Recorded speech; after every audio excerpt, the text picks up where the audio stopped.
Hello and welcome to the Punchpot. My name is Panchsheel and this is a podcast where I talk about creativity, art, and everything in between. Ever since I started season 2, there's been quite a few new listeners, so I thought why not do an Ask Me Anything to get to know each other better. So, here goes. The first question comes from Shraman who asks, this question has bugged me for a long time. Is creativity only for the rich? I think there's an urban bias in creativity. Like when we talk about creativity, we talk about it from a very urban perspective and think about career options like writers and directors and presently digital creators. We don't think about folk artists and craftsmen. That's such an interesting question. Um, the way I see it, creative careers have never been an ideal to strive towards, especially in a country like India, because India was and still is quite a poor nation. When our parents were growing up, they moved towards stable traditional jobs like those of doctors or lawyers because those were the ones that would bring them out of poverty. Even when most of us were growing up, we were pushed towards these quote unquote stable jobs because that is what gave our parents stability, and every parent wants their kids to be in a safe job.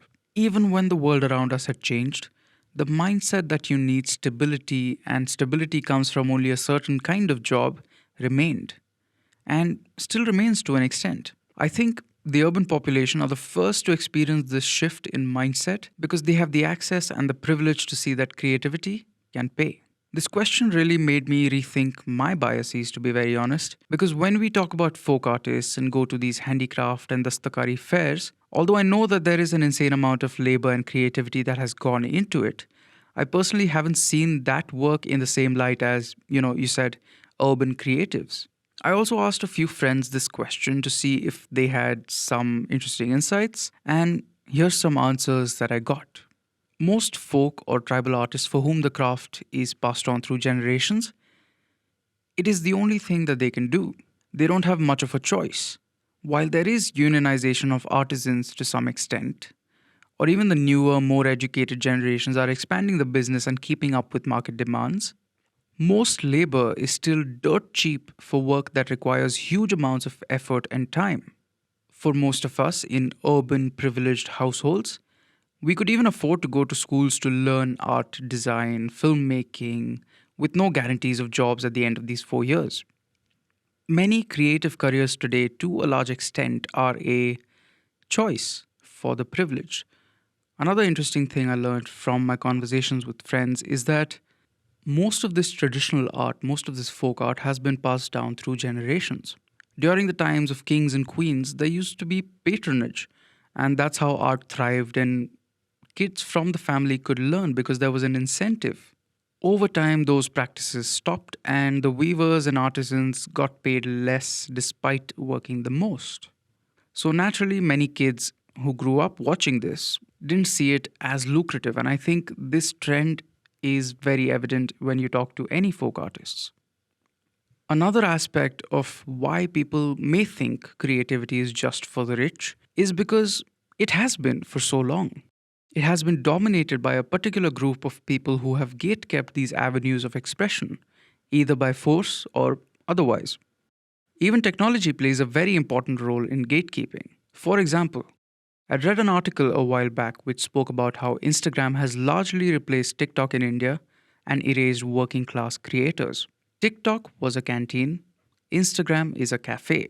But the canteen has better food and the cafe serves costly coffee that not everyone drinks. The article also says that TikTok was a far more democratic place in comparison to the other apps. It gave a chance to so many working class creators to express themselves and effectively removed all the gatekeepers. The algorithm of TikTok also promoted discovery of different kinds of people. There was also a huge TikTok versus YouTube battle happening at the time. Creators like Carrie Minati were openly casteist and called TikTok creators cringe and talentless. Now, you also have to ask yourself why. Why is that cringe? Why are they called talentless? The way I see it, to be successful in this field, you have to ape people, you have to copy people who are better than you and who you're inspired by.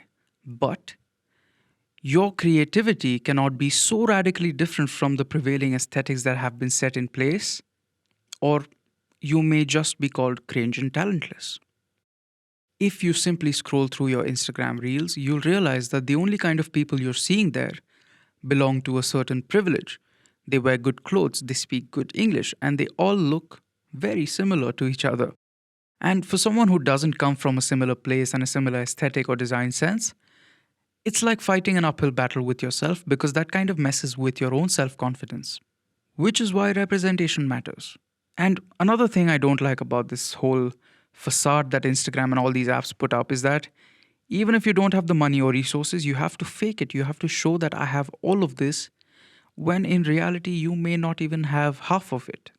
Another aspect that a lot of people don't realize is that creative expression of any kind is time consuming. You have to keep at it to figure out what you want to say and how you want to say it. It is, in many ways, an exercise in perseverance, and it takes time. And not everyone can afford to spend that much time on this because bills need to be paid and life happens. So, to answer your question, Shraman, in a very long winded way, yes, creativity, at least the way it has been positioned in the marketplace of ideas, is for the rich. But folk artists and craftspeople are also creative, and it's time we look at them through this lens as well. This urban bias that exists in creativity just needs to be done away with. Okay, that was a very long answer. Moving on to the next question. Rahul asks, what does your creative process look like? How long does it take for you to come up with your first draft for a piece? And how much time do you spend on editing? Thank you for your question, Rahul. I don't think I have a set creative process. I have a Notion page set up like a Kanban board where I track all my projects, and whenever I have an idea, it goes in the idea dump section. And then maybe a month or two down the line, I figure out exactly what I want that idea to manifest into. It can be a podcast or a video, and then I start scripting, storyboarding, etc. At that stage, it takes me maybe 2 to 3 days to finalize everything on paper, and then I shoot. The editing time really depends on the video, to be very honest. If we talk about the podcast guest episodes, I usually do 3 passes of the entire episode, which means that I watch it beginning to end 3 times while editing it. If the episode is 1 hour long, each pass can take up to 40 minutes to an hour. The first pass is just cutting out big chunks of unwanted material and highlighting promo-worthy clips. The second pass is tightening up the edit and cleaning up the audio. The third pass is to make sure everything is right, and then I do the final exports. So it's safe to say that one hour long episode takes me around a minimum of 3.5 to 4 hours to complete. And then you also have to do promos on Insta, Twitter, LinkedIn. I hate doing promos. I would rather edit another full podcast than do promos. Moving on. Grinchy Blob on my Discord, great name.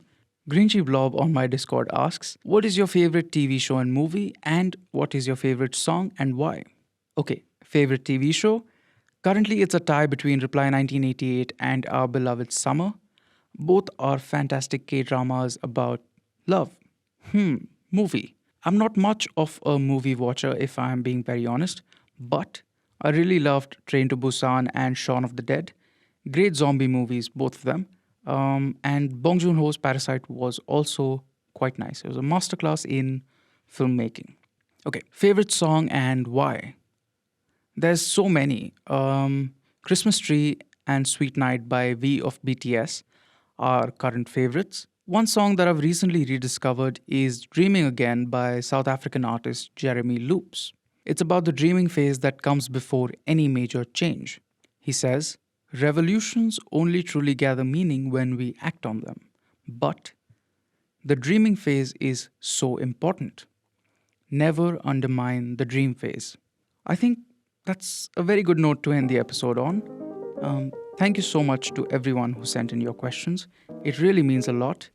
And I hope you never undermine your dream phase and keep creating. I'll see you in the next one. Bye.